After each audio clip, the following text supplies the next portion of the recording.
Hey guys, it's Midi. Hope you're all good. We're doing something a bit different today.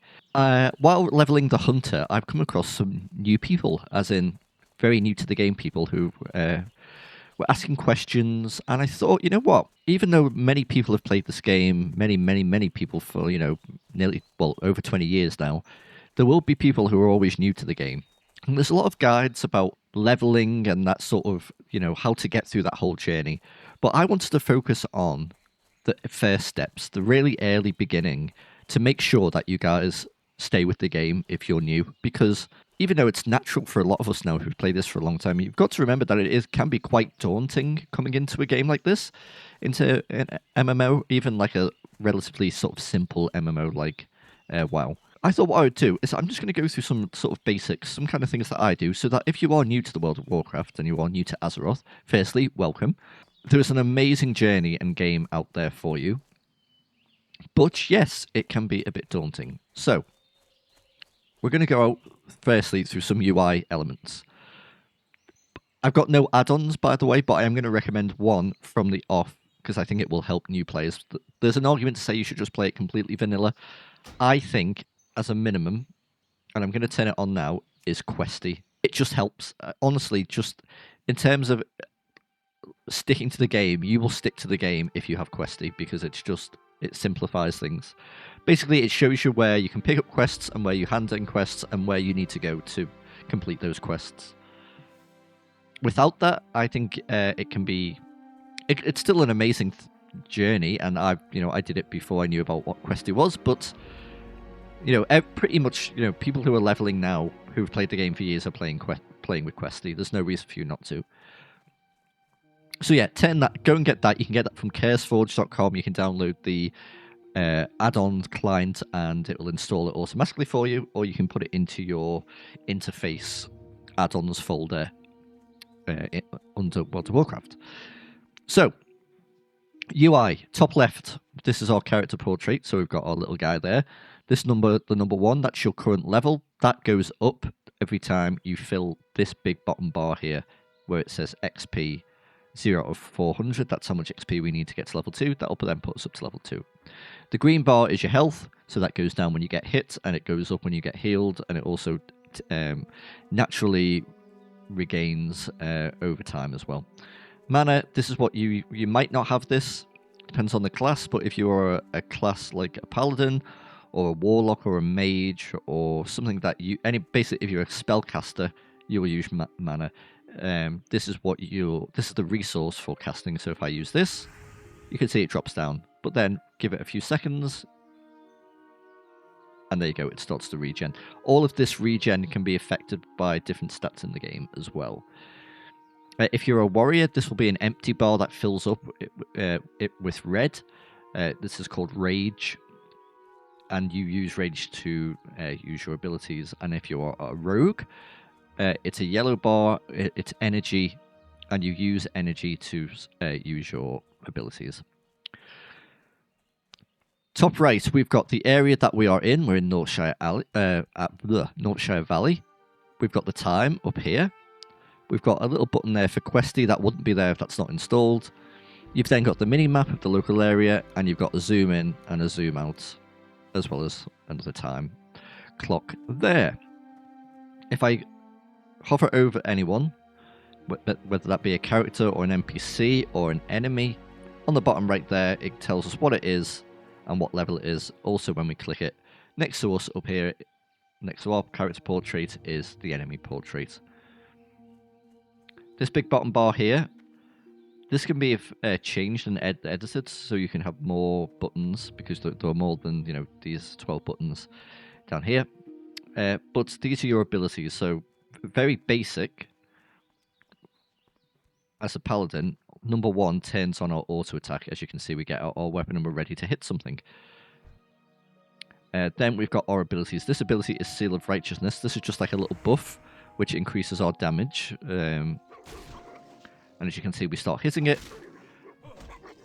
And we take health damage as well as the wolf bites us. As a paladin, we have a heal. And we press 3. Because that's what it is key bound to. And there we go, we heal ourselves. So we get the health for the cost of the mana. And when we do cast, you can see a casting bar there. That shows you when it's going to be cast. So when it fills up, that's when it casts. These are all movable. You can put these anywhere you want, and you can also go to go to options, and you can go to bars. I just type in bar, and you can see action bar 2. We can click all these. Then when we pick up an ability, you can see all these little squares. So there's some on the right here. Now there's all kinds of add-ons where you can get really nice custom bars as well. But if you're just playing with no add-ons, this is what it would look like. So there you can put that there. These aren't keybound at the moment, but you can put keybinds there. But yeah, as you can see, we can move all of those about. Now, on these two bottom ones here, we've got some food and some water. They are in our bags, which is on the right here. You can press B to open your bags. These are bag slots where when we find bags in the world, we can put them in, and this will expand our inventory space. But as you can see, we've got water, cheese, and we've got that fang that the wolf dropped. Now, what's happened is this is automatically happens. They put the water and the food onto your bar, but oh flip, I've just clicked it. But you can take it off, and then if you want to put them elsewhere, you can just drag it from your bag back onto it, and then yeah, as you can see, I sat down. So water regens health. No, it doesn't. It regens mana, and food, in this case cheese, regens health. So if we didn't have any health, we would then drink our water and our food, and our mana and our health would naturally regen quicker. When you get stuff that you don't need, if it's grey, like this broken fang, it's just of no use to you whatsoever, you just sell that straight away, and you will get some copper. So it's copper, silver, and gold in the game. 100 copper makes a silver, 100 silver makes a gold. And everything's worth either, coppers, silvers, golds, and yeah, that's how you generate money. By selling things, there are other ways to make money as well, but we're not doing that. We're just talking very basics at the moment. So, how do we play the game? How do we level up? Well, when we killed that wolf, we got some XP. And if you see this bar down here that we looked at earlier, we got 50 XP for that, and you can see it's filled in purple. So we need to get that purple bar all the way to the end, and we do that by either killing enemies or completing quests. This is a quest giver, as you can see by the exclamation mark there. He will give us a quest. If we right click, he will give us the quest. We can read that. Basically, it's going to, but if you don't want to read all of this, you can just look at the quest objective, which is speak to Marshall McBride. As a new character, as a new player, I would recommend reading the quests just to sort of get a grip of the world, but you don't have to. So then we look at that. I should say we know this guy is the quest objective because of the question mark above him. So we click that, complete task. We got 40 more XP, and you can see our bar went up there. And we've been given another quest to kill 10 cobbled vermins. Now, we could go pick up other quests, but I'm just going to focus on this one, just because we don't need to do all the quests for this tutorial. Now, if without Questy, you would have to read the quest on where it is. So your first task is cleansing, is one of cleansing. A clan of kobolds have infested the woods to the north. So we would have looked at the north and gone up, and we would have eventually found the kobold vermin. Here they are. With Questy, it puts like a suggestion of where they might be. These little daggers. So there you go. And then when we click on an actual kobold vermin, there's also a dagger on the portrait to say, yeah, these are the guys that you need. And then we can start attacking them.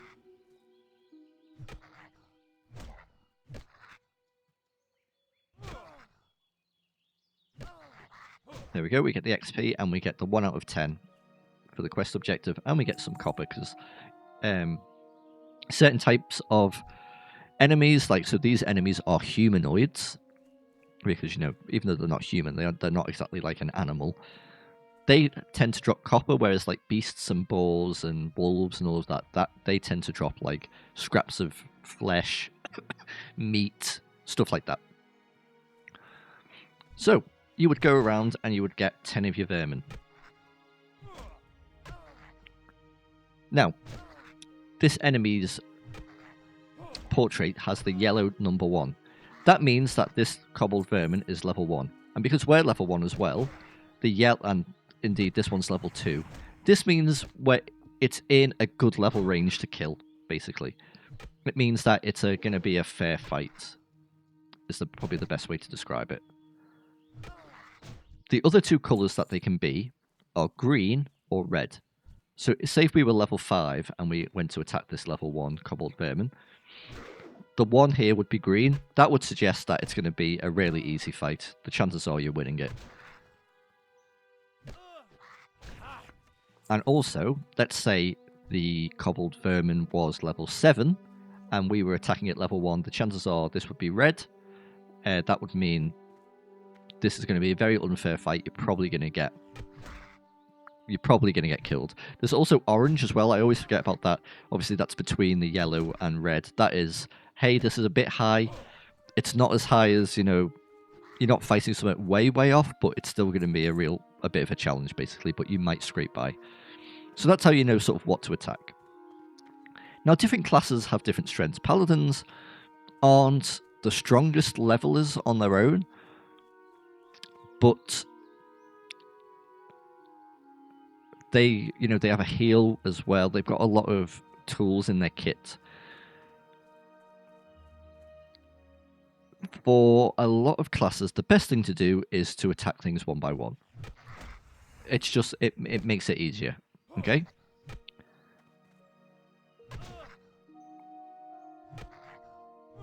And Paladin is quite easy because there's not a lot of buttons to press. You basically buff your weapons and then you hit away, basically. If you're a warrior, you'll be doing one-on-one mostly. And you really don't want to be pulling things any higher level than you, even if they're yellow, because what else this affects really is how likely you are to hit an enemy. Now, we've just leveled up. That's what that gold little noise was. That means we have hit level 2. Hooray! And as you can see, our bar is filled once again, and we've filled in one little bubble of the whole bar. So that means we're on our way to level 3. Right now, that doesn't really affect us too much. We won't get any major power gains, but I'm going to go show you what this what can change per level. So, every even level, you will learn new spells and abilities. These change basically how you play the game as you level up. Some levels aren't that important, so, you'll get something that you might never use, but some are really big. How do you train? Well, you have to find the trainer of your class. Now, I know for a fact that this is our Paladin trainer. Now, there are trainers in all the capital cities as well, but this guy can get you going. So if we talk to Brother Samuel here and say, I'd like training in Further Ways of the Light, you can see all of these abilities here.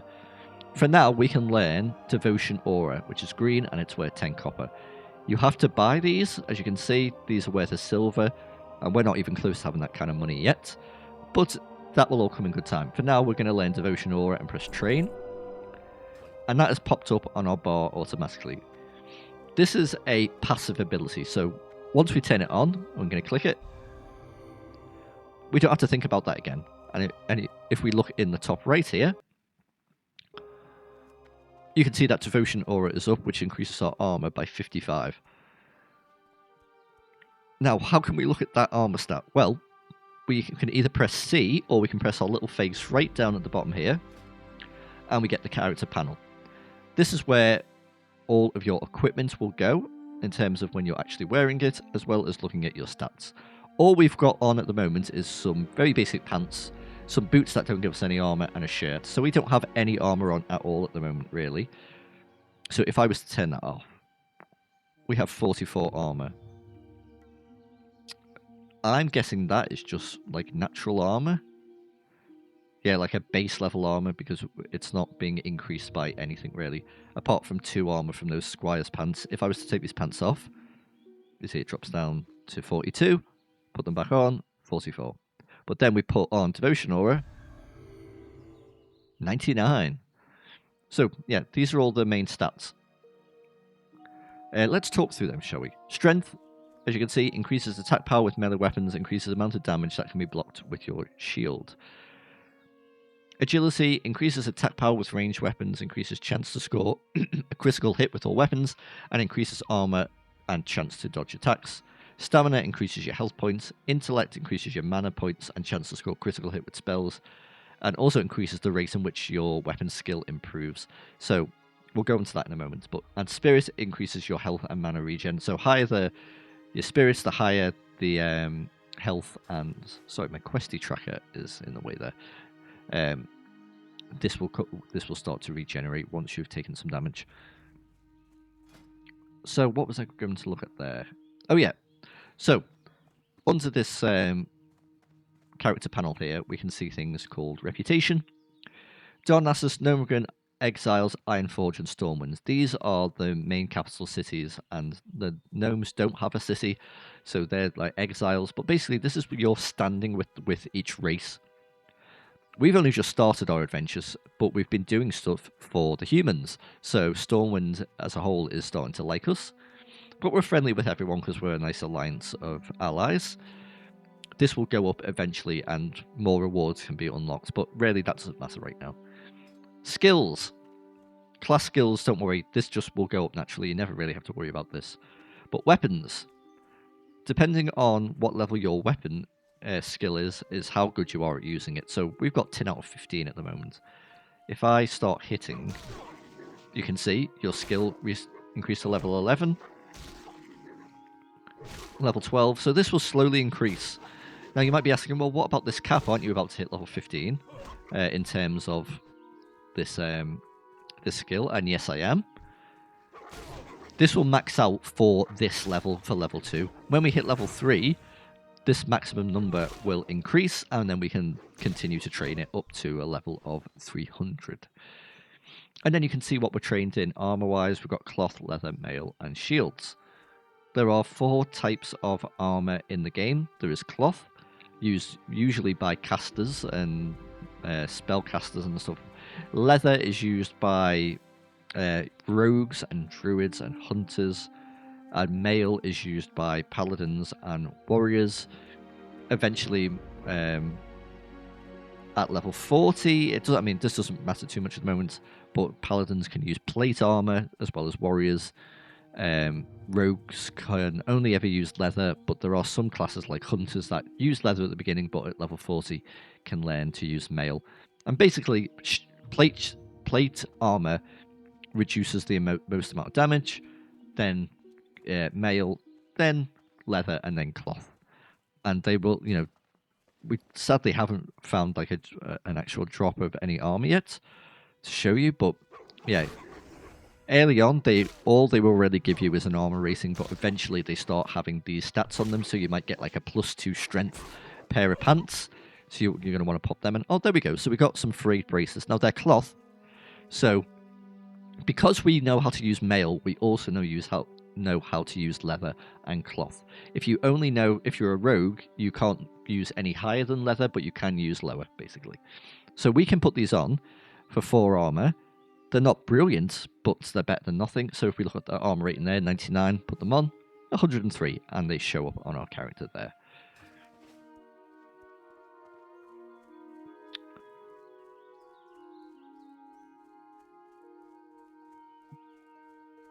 So what you want to be doing is you want to be picking up quests, reading what to do. And like I said, I would install Questy just to make life a little bit easier. And you're going to be doing one of 3 things, really. You're going to be collecting something from the floor, from the ground, maybe like a pile of chopped wood or some apples or something like that for people. You'll be asked to kill something, like we've been asked to kill these vermin, which is what we've been doing. Or it might be a bit of a combination where you need to pick up a item from one of these guys. And then there are other quests, like you've got to go explore a certain area or things like that. But basically, that's the meat and potatoes of it. That's what you'll be doing. And that's what you want to be doing to be leveling up. I am hoping that this sort of very quick and easy guide just to some really super basics might help some people not feel as overwhelmed. If we press M, we can look at the map. We've started in this little area. As you can see by our little arrow there, we are in this little area called Elwyn Forest, but here's a whole continent to explore, and then we can right-click again. There's a whole other continent, so there's a whole world to explore. And the good thing about Questy is it will put quests on the map that you can do at the moment. Whereas if you didn't have it, you would just have to sort of be left to your own devices to explore, and you might go the wrong way or stuff like that. And you might give up because you think, oh, I don't know what to do. I'm sure it happens all the time. So you can see here, we've got all of these quests that we can do around Northshire Valley. But you could also see up here in Dunmer Road, this is the Dwarven starting area. So if we picked a human and not a dwarf, we would be here. And you can see that these are quests at our level as well. We could, if we wanted, go on a whole adventure and make our way and do these quests as well. I hope this helped. Like I said, it's not an in-depth guide at all. I just after meeting a few people who were just, sort of struggling to see how the game works at a very basic early level. I hope it just smooths maybe the first hour, and hopefully you keep playing the game. It's a friendly community. There are some silly people in the world of Warcraft who, might call you a noob or whatever, but you just ignore them. There will be friendly people who are willing to help you. If you are new, feel free to pop a message in the comments, or you can join our Discord. We've got a lovely little friendly community over here at Midventures. I also do leveling campaigns on my channel, so if you want to watch a leveling campaign as you level, maybe get some tips from watching me play. I'm not a professional WoW player at all, but I have got a lot of time in the game. Maybe that could help as well. Thank you so much for watching. Speak to you soon, and bye for now.